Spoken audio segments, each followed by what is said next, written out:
on, guys? It's K-Dub here with another episode of CryptoZombie. Welcome back to the channel. Hope you're having an awesome day today. Looks like Bitcoin and cryptocurrencies having a beautiful green day today. Some of the altcoins doing quite well. I've seen some 20%, 30%, 50% gains in some of the altcoins today, so looks like things are back to usual, right? Well, having a look right here, we are coiling up. We are winding up for another big move for Bitcoin, a massive move. You could see we are pushing at the top resistance again. Yes, we could potentially get a little bit of a pullback back down into this lower region, but it does look like we are looking for a big move within the next 24, maybe 48 hours. Could this be the move to finally get us above the psychological $20,000 level? Well, I do need to talk about one historical buy signal that literally just flash. This has to do with the miners. You may know what this is. And historically speaking, it has been an excellent time to buy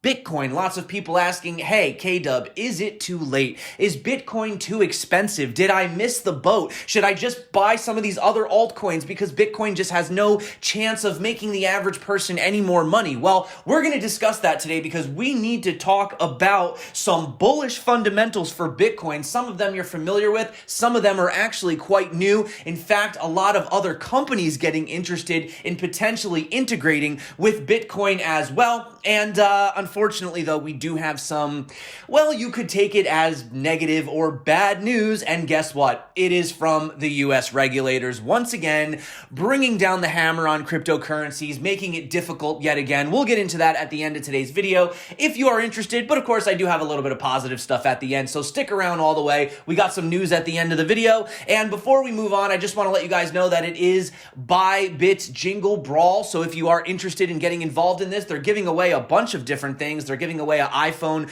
12 Pro. They're giving away up to 25 Bitcoin. They have a bunch of like smaller prizes, clothes, and stuff like that. So if you guys are interested, obviously Bybit is the best place, in my personal opinion, for trading Bitcoin futures using leverage. You can check that out below. Be safe. I do have links for up to $610 in bonuses if you're interested. And also, I have a tutorial popping up above, which I actually think I need to update this soon because there's just so many new features that came out. But that being said, we're having more headlines coming out like Bitcoin eyes 20K breakout as Morgan Stanley predicts the dollar crash. It seems like every single day there's just another headline talking about the declining dollar and how great Bitcoin has been doing. And whereas most people are saying, well, the media is talking about it now, so it's time for a major correction, it's time for the dump, I honestly think this time, in my opinion, it is so much different than what we had in 2017. As I've said multiple times, the pipes are laid. We actually have that infrastructure finally for these high net worth individuals and institutions to get involved in, right?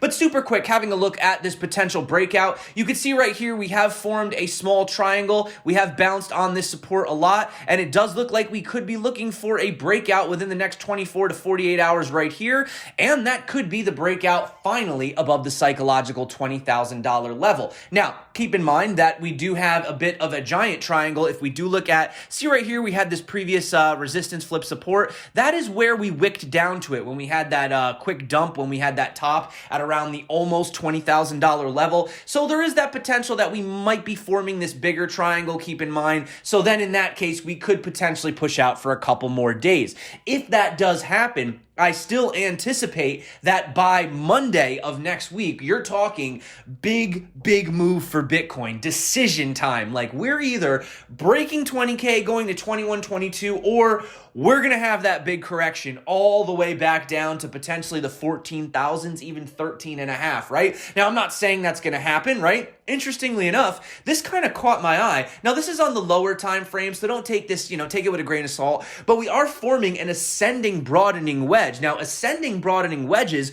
are very bullish. In fact, an ascending broadening wedge was what had formed right out of the Adam and Eve bottom back at the end of the bear market, right?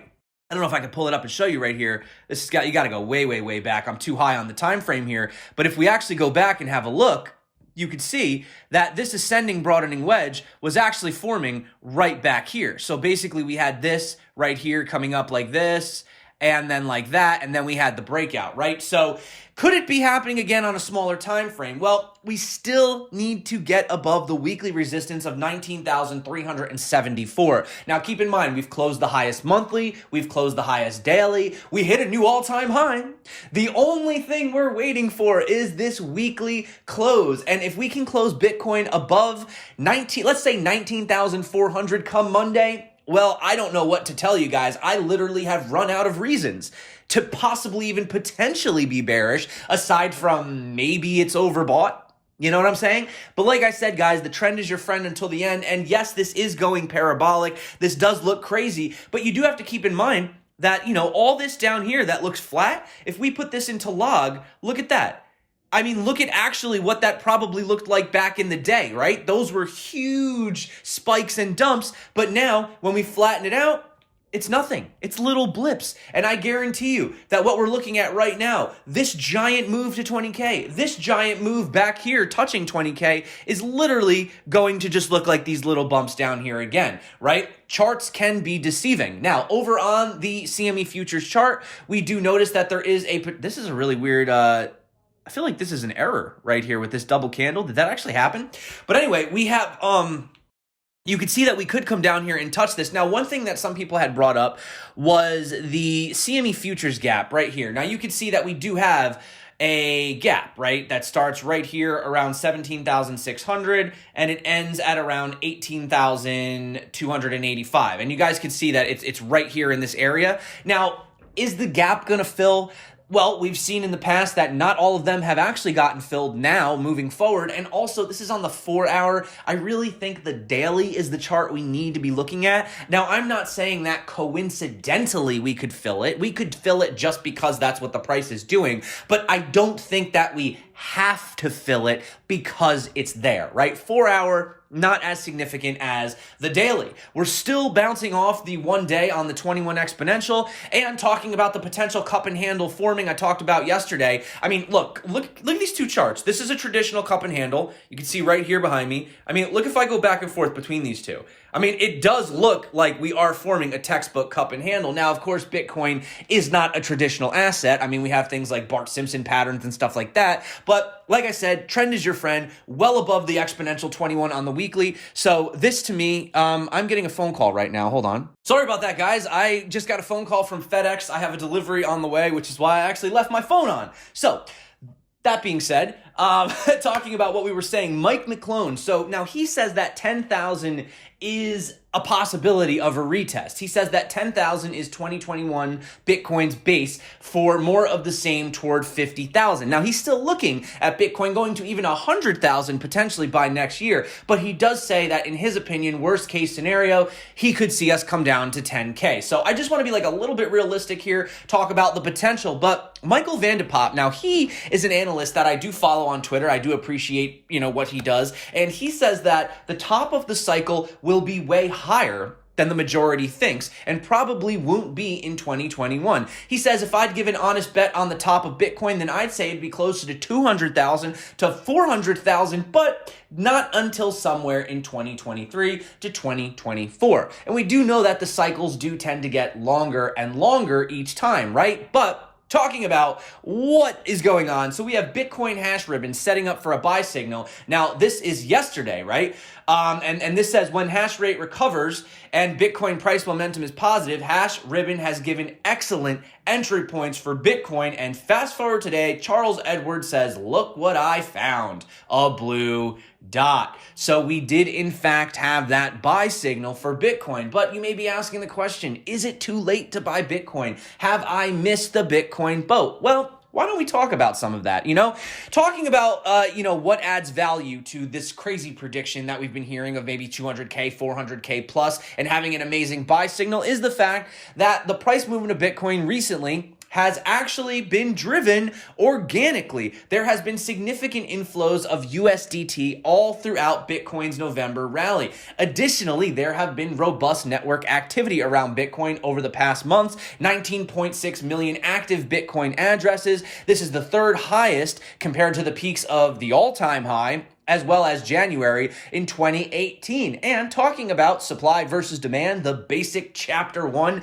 page 1 of economics, theory is that we clearly have more demand than we do supply. This is just Grayscale alone. Grayscale bought nearly 2 times the amount of Bitcoin mined in just the month of November alone. 55,000 versus about 27,880 Bitcoin that was created. Now you're probably saying, well, how are they buying more than being made? Well, there are reserves, in OTC markets on exchanges and stuff like that. But the fact is at some point, it is going to dry up. We are going to run out, and that is when the price is going to boom. And like Travis Kling said, he calls this chart the traditional onslaught. We've been talking about the herd coming for 3.5 years. The herd requires career risk cover. This is that.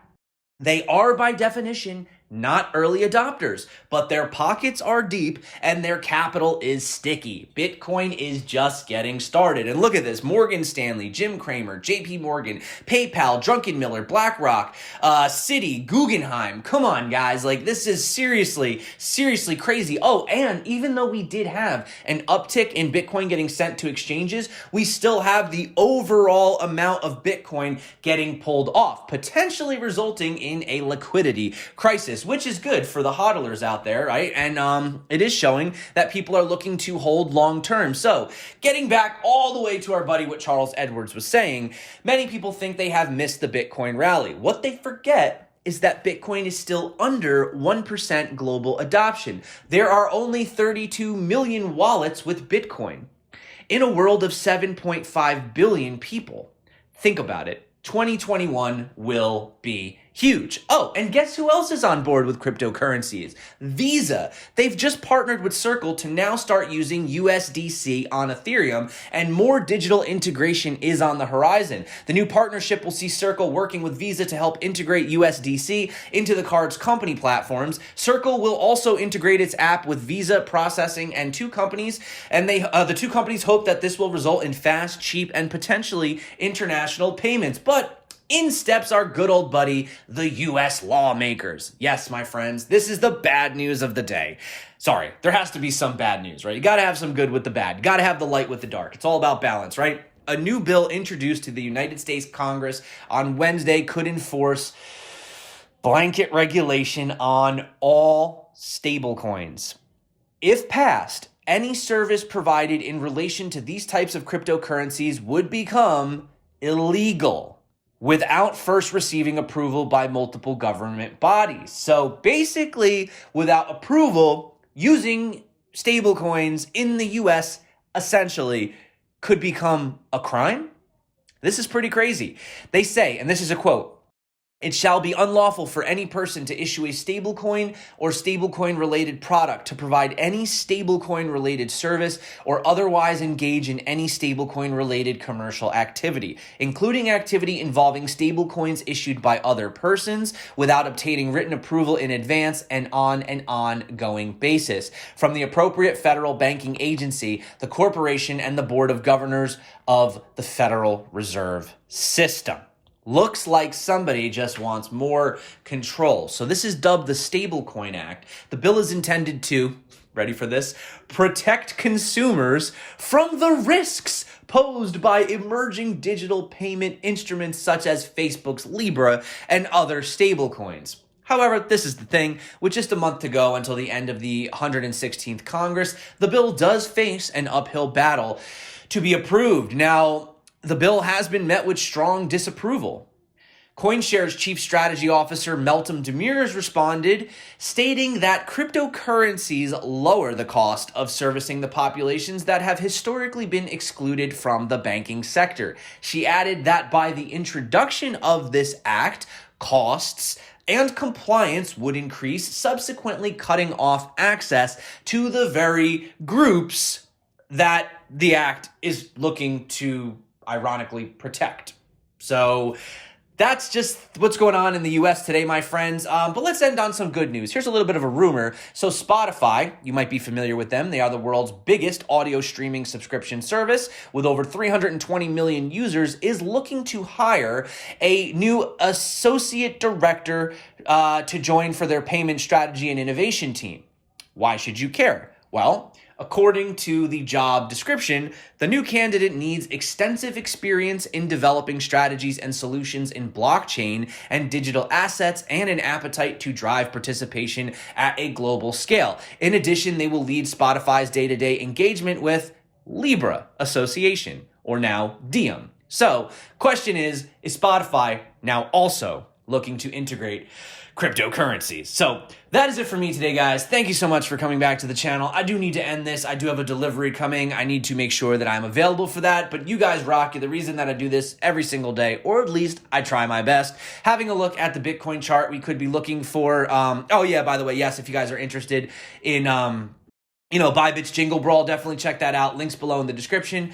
But, getting back to the Bitcoin chart, we could be looking for that breakout. And, like I said, there is that potential chance that we don't have the breakout. We come down here, we could have another 24, 48 hours of sideways movement. If we fall into the giant triangle, then you could be looking at the big move happening Monday. But just be prepared and just know that despite this, like I said yesterday, I do think that if we have a pullback, we're probably looking at one more pullback.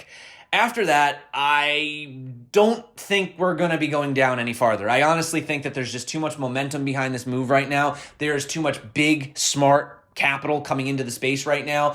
And I wouldn't want to get caught on the wrong side of the trade. But be safe out there, guys. Obviously, nothing on this channel financial advice. I am literally just a guy on the internet who talks about Bitcoin because I think it's cool. That's basically where that ends. So you guys rock. Thanks for coming back. My name's K-Dub. This is CryptoZombie. Until next time, stay crypto.